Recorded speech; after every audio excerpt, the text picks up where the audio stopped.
బాగా ఆప్తులు గౌరవనీయులు దాసరి నారాయణరావు గారి అకాల మరణం మా అందరిని కూడా షాక్కు గురి చేసింది. మరి ఒక నాటక రంగం నుంచి వచ్చి సినీ రంగంలో తనకంటూ ఒక ప్రత్యేకమైన ముద్ర వేసుకున్న వ్యక్తి. మామూలుగా ఎవరికైనా సరే కొన్ని రంగాల్లో ప్రావీణ్యం కమాండ్ ఉంటుంది.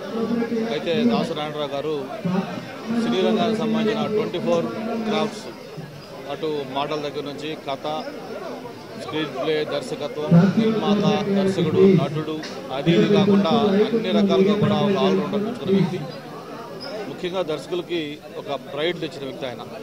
వీటన్నిటికంటే కూడా ముఖ్యంగా ఆయనలో ఉన్న ఒక మానవీయ కోణం ఏంటంటే ఎప్పుడు కూడా ఈ శ్రీరంగానికి సంబంధించిన కార్మికులు కావచ్చు, టెక్నీషియన్స్ కావచ్చు, వాళ్ళ యొక్క బాగోగులు, వాళ్ళ యొక్క వెల్ఫేర్ గురించి కూడా ప్రయత్నం చేశాను.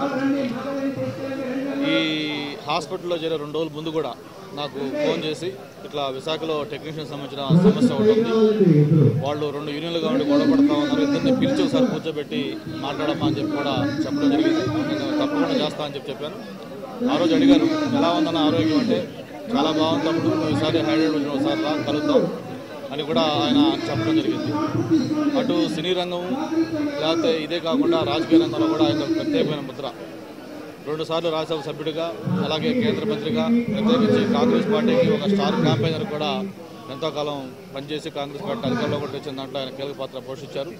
అంతేకాకుండా నాతో ఉన్న అనుబంధం ఏంటంటే, ఆయనకి విశాఖ జిల్లాలో ఆయన కాంగ్రెస్ పార్టీ తరఫున క్యాంపెయిన్కి వచ్చినప్పుడు ఆ జిల్లా కాంగ్రెస్ పార్టీ అధ్యక్షులు చెప్పారు, గంటా శ్రీనివాసరావు పోటీ చేస్తున్న దగ్గర మాత్రం నన్ను క్యాంపెయిన్ ఆయనకు అనిస్ట్గా చేయించొద్దని చెప్పి కండిషన్ పెట్టి ఆ రోజు జిల్లాకు వచ్చారు. నేనంటే అంత ప్రత్యేకమైన అభిమానం. మరి ఆయన మృతి అనేది ఇది తీరంది, ఆయన ఆత్మకు శాంతి కలగాలని, అలాగే కుటుంబ సభ్యులకి ప్రగాఢ సానుభూతి తెలియజేసుకుంటూ మా ముఖ్యమంత్రి గారు కూడా ఇప్పుడు వస్తూ ఉన్నారు. ఆయన విజిట్ చేసిన తర్వాత ఆయన చేసిన సేవలకి ఏం చేస్తే బాగుంటుంది, ప్రభుత్వం తరఫున కూడా ముఖ్యమంత్రి ఆలోచించి ఒక నిర్ణయం తీసుకుంటారని చెప్పని భావిస్తా ఉన్నాం.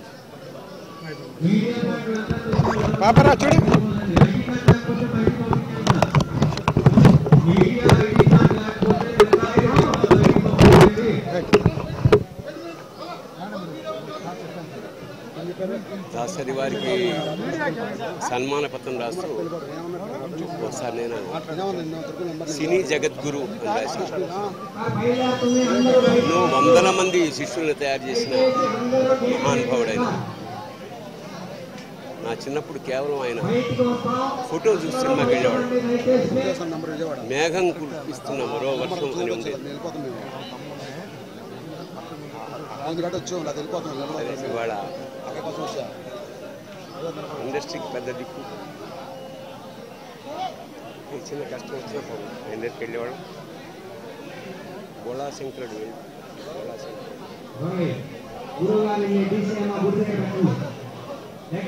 సినిమా పరిశ్రమని సాగరంలో నుంచి ఆయన పుష్పక విమానంలో వెళ్ళిపోయారు.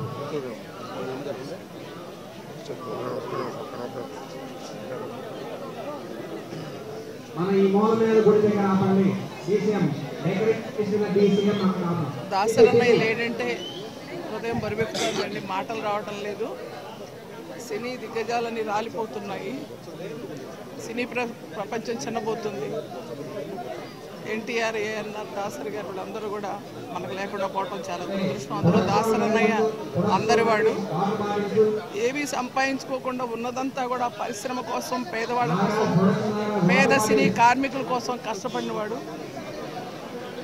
చిన్న సినిమా హాళ్ళు లేకపోతే చిన్న సినిమాలు, లేదా చిన్న నిర్మాతలు, చిన్న దర్శకులు, చిన్న నటులు వాళ్ళని చూడమని చెప్పిన మొట్టమొదటి ఏకైక వ్యక్తి దాసరి నారాయణరావు గారు. అందుకే ఆయనకు ఇష్టం, అందుకే మాకందరికి ఆయన అంటే ఇష్టం. తర్వాత కులాంతర వివాహం చేసుకున్నారు. ఈ రోజుల్లో కాదు, నాగరికత పెరిగిన ఈ రోజుల్లో కాదు, ఏనాడో కులాంతర వివాహం చేసుకున్నాడు ఆయన. అక్కను పద్మక్కని ఎంతో బాగా చూసుకున్నాడు ఆయన. ఆదర్శ దంపతులు, దానికి నిదర్శనమే అనుకోవాలి. ప్రేమాభిషేకం అనే సినిమా ఆమెకు అంకితం చేయడం, అమ్మ రాజీనామా అనే సినిమా తీసి మహిళలందరూ కూడా ఒక స్ఫూర్తిని కలిగించారు. కంటే కూతుర్నే కాను అని సినిమా తీసి ఆడపిల్లకి ఎంతో విలువిచ్చారు ఆయన. ఇవాళ మహిళా కమిషన్ చైర్పర్సన్గా ఆయన తీసిన సినిమాల స్ఫూర్తితో పనిచేయాలని, ఆయన సినిమాల్లో చూపించినటువంటి ఏదైతే బాట ఉందో ఆ బాటలో నడవాలని చెప్పి నేను ప్రతి చోట కూడా ఆయన పేరుతో చెప్తూ ఉంటాను. ఇవన్నీ కూడా ఒసే రావులమ్మ సినిమా తీసి ఆడు బలహీన వర్గాల మహిళ ఏ విధంగా అన్యాయం కాబడితే తన శీలాన్ని కాపాడుకోవడం కోసం ఎంత తెగిస్తుందో అన్నయ్య చెప్పాడు ఆ రోజున. నేను మొన్న మధ్య కూడా అదే చెప్పాను, మహిళలంతా చాకులు కత్తులు పట్టు తిరగాలని. ఎవరో ప్రశ్నిస్తే అదే చెప్పా. ఏనాడో దాసరి అన్నయ్య చెప్పారు తన సినిమాలో, ఆ విధంగా ఎవరైతే మీదకి వస్తాడో మనం చంపేస్తుంది ఆ హీరోయిన్ కానీ. కాబట్టి మహిళలందరికీ హీరోయిన్ ఒక హీరో కాదు, హీరోయిన్ అనేది కూడా ఆయన చూపించారు. ఇలా చెప్పుకుంటూ పోతే ఎన్నో సినిమాలు. ఏది ఏమైనా ఒక మంచి మనిషిని పోగొట్టుకున్నాం. ఒక సినిమా ప్రపంచానికే కాదు నష్టం, మానవ జాతికే నష్టంగా నేను భావిస్తున్నాను. అన్నయ్య కన్నీళ్ళతో నివాళులు అర్పిస్తున్నాను.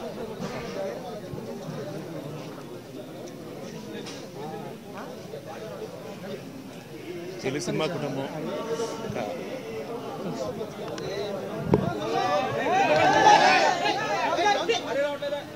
తెలుగు సినిమా కుటుంబం తండ్రిని కోల్పోయింది. బ్రతికినంతకాలం సింహంలా బ్రతికారు.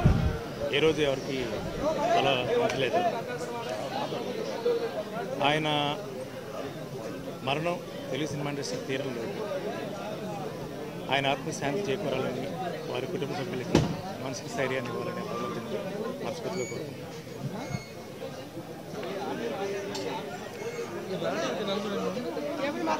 దాసరి నారాయణరావు గారు మరణించటం,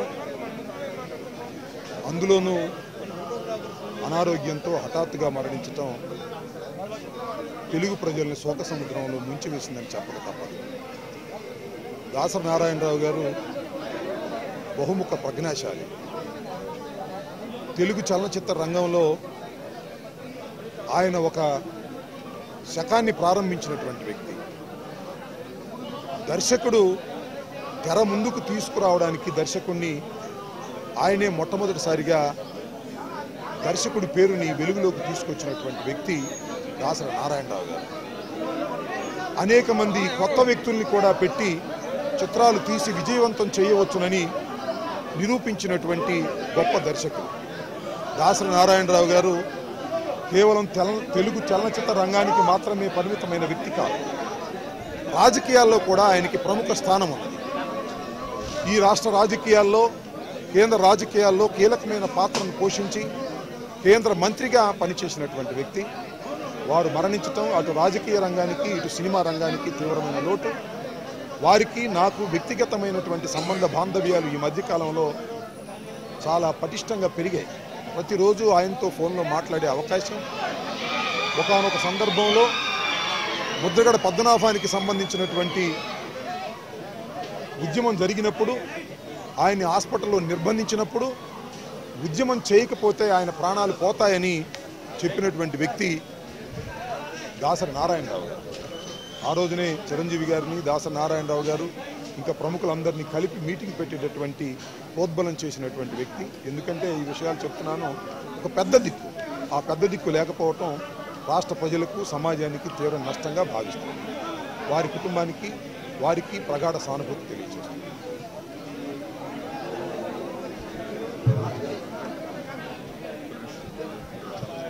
రెడీ. ఈరోజు చాలా బాధాకరం.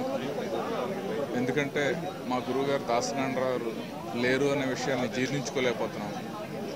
సాధారణంగా కన్న తల్లిదండ్రులు పోయినప్పుడు కళ్ళంట నీళ్ళు వస్తాయి.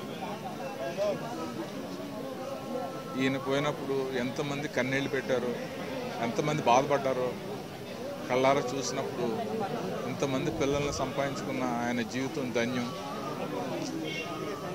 ఒక గురువు దగ్గర పనిచేసినప్పుడే గురువుగారు అంటాము.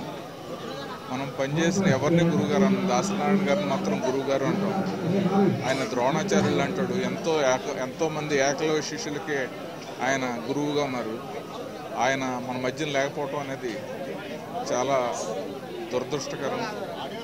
జీవితానికి ఒక తీరని లోటు. ఆయన ఇండస్ట్రీలో కారణజన్ముడు. దర్శకుడికి ఒక వాల్యూ ఇచ్చిన, దర్శకుడి చైర్కి ఒక విలువను తీసుకొచ్చిన, ఒక కెప్టెన్ ఆఫ్ ది షిప్ అనే దానికి ఒక అర్థాన్ని చాటి చెప్పిన మహోన్నత వ్యక్తి దాసనారాయణరావు గారు. మా గురువుగారు మన మధ్యన లేరు అనే విషయాన్ని డైజెస్ట్ చేసుకోలేకపోతున్నాం. ఆయన ఆత్మకు శాంతి చేకూరుతూ ఆయన కుటుంబానికి ధైర్యం ఇవ్వాలని ఆ భగవంతుడిని వేడుకుంటున్నాను.